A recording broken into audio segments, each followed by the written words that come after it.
Donna's World.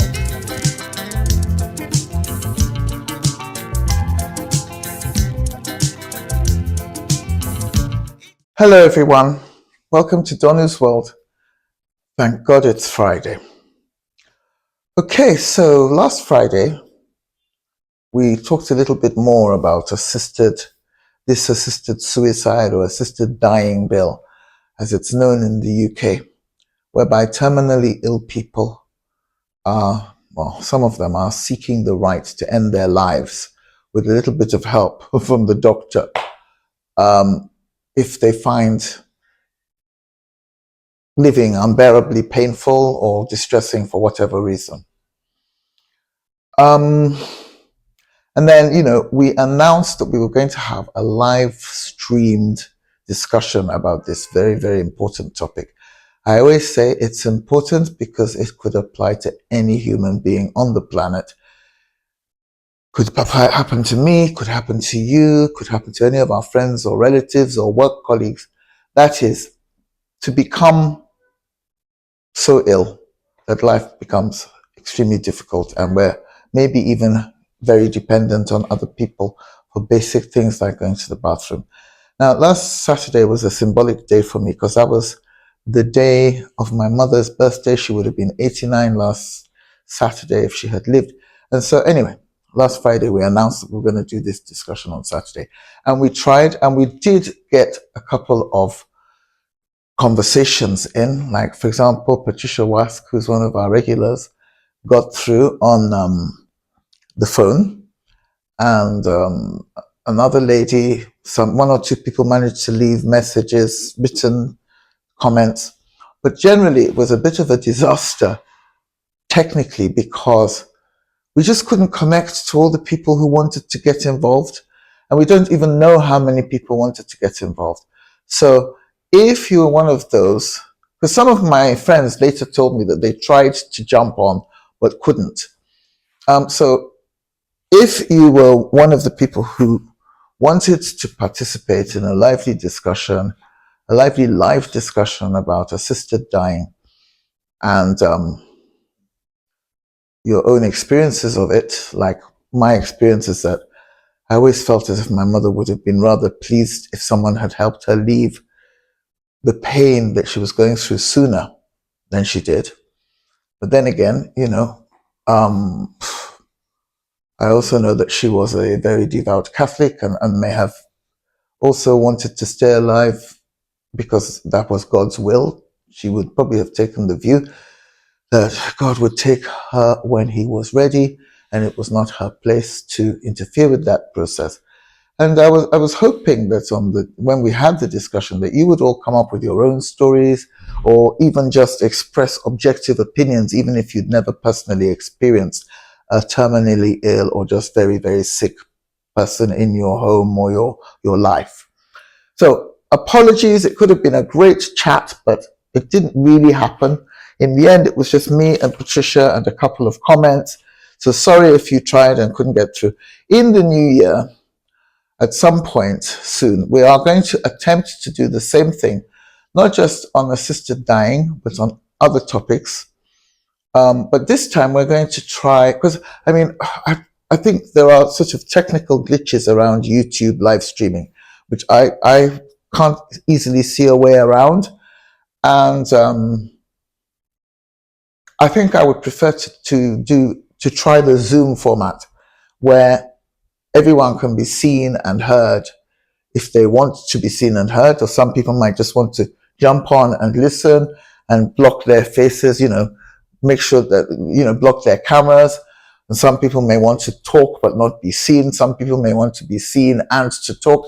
Whatever the case may be, we will try again in the new year and with this and other topics. But one very, very, very interesting thing came out of last Saturday's attempt to engage with my viewers. A wonderful, wonderful lady contacted me from South Africa. Let's just call her Mary, okay? And she actually, we stopped the live stream after about 30 or 40 minutes because we weren't really getting anywhere with all the technical glitches. And this lady still called because, we'd given out the numbers, the phone numbers people could call. And she called when we had shut down. So I still spoke to her, but this was not part of the live stream discussion. So I'm going to share it with you. She told me that her mother, she's in New Zealand, and her mother was very ill, and she was the main carer, and her mother was suffering so much. And, she's clearly a devoted daughter because, she spoke with such love and emotion about taking care of her mother and sometimes even sharing her bed to console her and, reassure herself that she was doing her best to take care of the old lady. And there was a nurse who used to come in to assist with the care. And one day the nurse said to her, look, your mother seems a little bit agitated.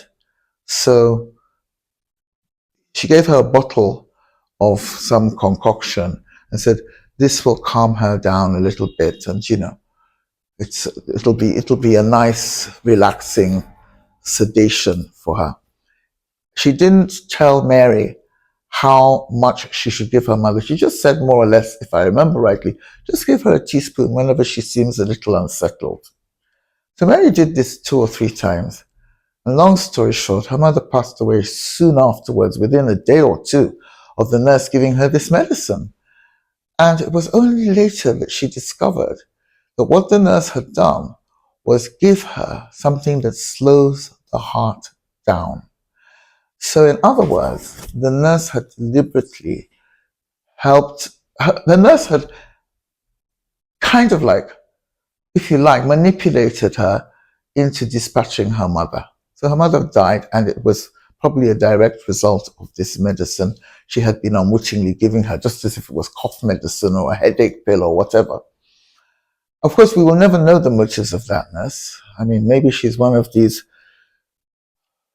psychos who just likes to have power over people. And we've all heard stories about doctors and nurses in hospitals who go too far in their interference in human life. Or maybe this nurse was a lovely, wonderful person who did not want the mother or daughter to suffer anymore. But she took that decision to basically poison the old lady. And I think it's something that haunts Mary. I will talk to her again. She's a wonderful woman, so I hope that we will be in regular touch. But think about that story. Is if someone gave you a medication for a sick, dying relative, and you found out later that it was basically a poison or something that would worsen their condition and end their lives, how would you feel about it? Would you be secretly relieved that you had been freed from the anxiety of looking after someone who was that ill? Would you be pleased for your mother or whoever it was? Because it was a very peaceful death. Mary's mother died very peacefully. Would you just be glad that her suffering was over? That story really touched me. I thought I would share it with you. Okay? So, before we go, let's do a few viewers' voices on this same topic of assisted dying or helping people to leave this world sooner than they would have if you didn't intervene. We've come to that part of the show where we share some of the comments that have been sent to me via YouTube or other social media platforms.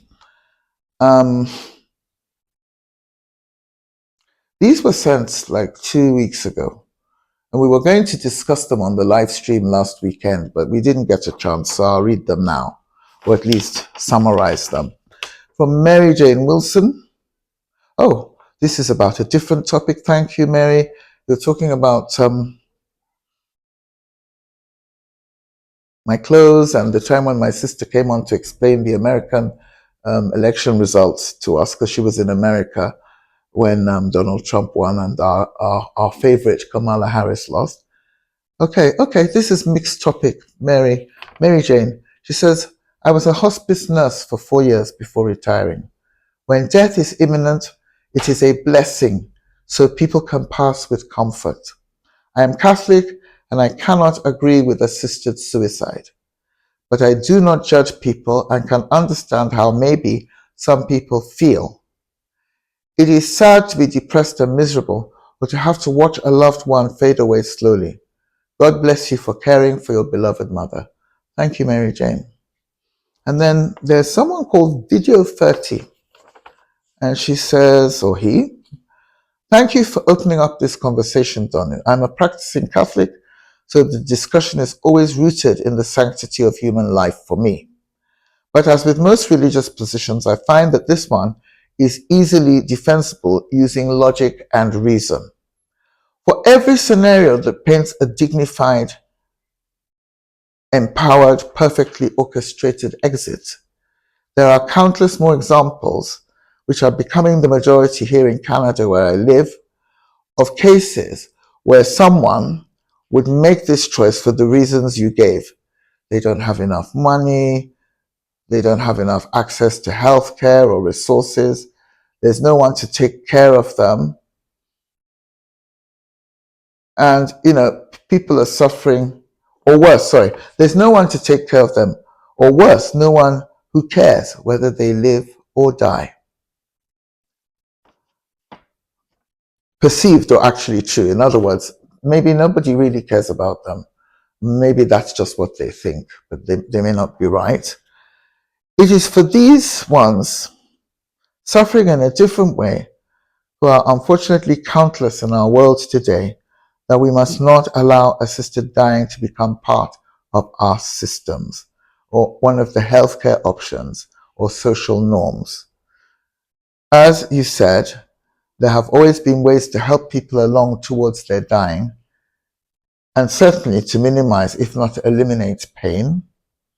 There is no measuring tape by which we can measure and say when a life is worth living or not worth living. There are grown men and women who live in wheelchairs, are fed by tubes, wear briefs, need a lift to move them from chair to bed or bath, and who still live lives full of laughter and dignity, meaning. Likewise, there are men and women who have more than most people could dream of in terms of wealth and influence, yet who cannot find meaning in their lives enough to want to live. As you said, it is not for us to judge and make these decisions for ourselves, and so we should leave it to God. I, like you, understand and sympathize with those who suffer so much that they want to die, but believe me, or I believe, that I know for society and humanity, we should leave the life and death business to higher powers. Also, just to say that I have heard that people who have tuberculosis and emphysema and struggle to breathe often experience strong suicidal ideation because it is torturous to not be able to breathe. So I'm glad your problem resolved itself. She's talking about a time when for some reason or the other, for a few days, I could hardly breathe and I definitely wanted to die. Okay? Definitely wanted to die. And this is a very sort of well-written and thoughtful comment. And I think I agree with everything said therein. Something else I would say, which she touched on, which video 30 touched on, was that there are doctors and nurses who have been doing this thing quietly through the ages, I dare say. I mean, like the nurse who gave Mary that concoction to give her mother, she didn't need an assisted dying bill or assisted suicide bill or law. She just did what she thought was right. And this time round, she gave it to the woman's daughter. But, I'm sure that in the hospital where she works, she probably does that. She probably does it quietly. I do know of one family who quietly agreed with their doctor in the UK up north in Yorkshire to let their father go. I don't know what was done, but I know he didn't go. They intervened in a way that meant he died sooner than he would otherwise have died. So since this is going on anyway, is there a need for a law? Okay. Okay.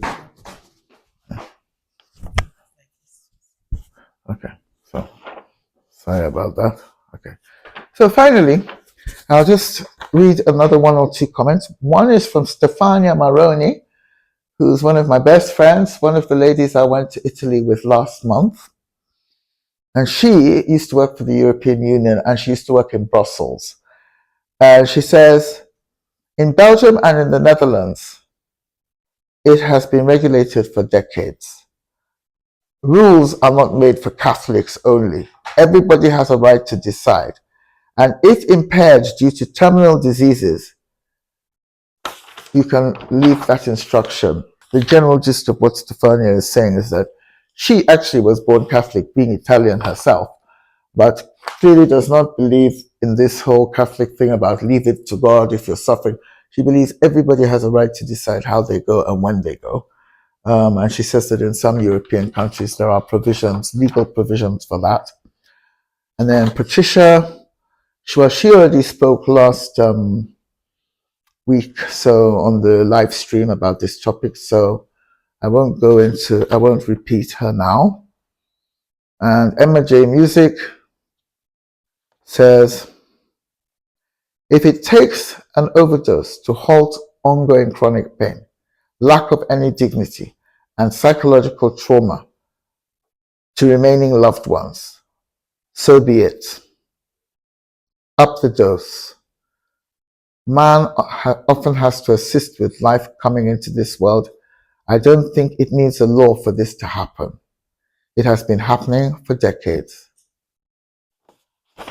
So, quite a wide range of opinions there. Actually, for those of you who missed Patricia's comments live on last Saturday, she says, I don't think there should be laws enacted that allow assisted suicide. There are already regulations in place for people to issue advance directives and living wills. My husband and I have both made them, and it spells out what you want to happen if you become completely incapacitated with no hope of recovery. Why do we need a law that allows another human being to assist in actually taking your life without consequences? I'm very uncomfortable with giving anybody the authority to kill. Well, that's a really good way to note on which to end this week's video. And thank you very much for listening. And we are going to have more cheerful topics next week, which is the Christmas week. So please do tune in next Wednesday, which is actually Christmas Day. If you can break away from, well, you don't have to break away from your family because you don't have to watch it on Christmas Day. You can watch it on Christmas Day if you've got 5 minutes or later on in the week. But I will be leaving a little Christmas message for you next week. So if you want to hear it, you want to see it, please tune in to my Wednesday video, which is actually usually about self-improvement, but next week it's about Christmas. And then next Friday, so basically we'll be going throughout the holiday period, but they won't be very long. You won't have to sit around listening to me droning on forever. Thank you very much. Bye.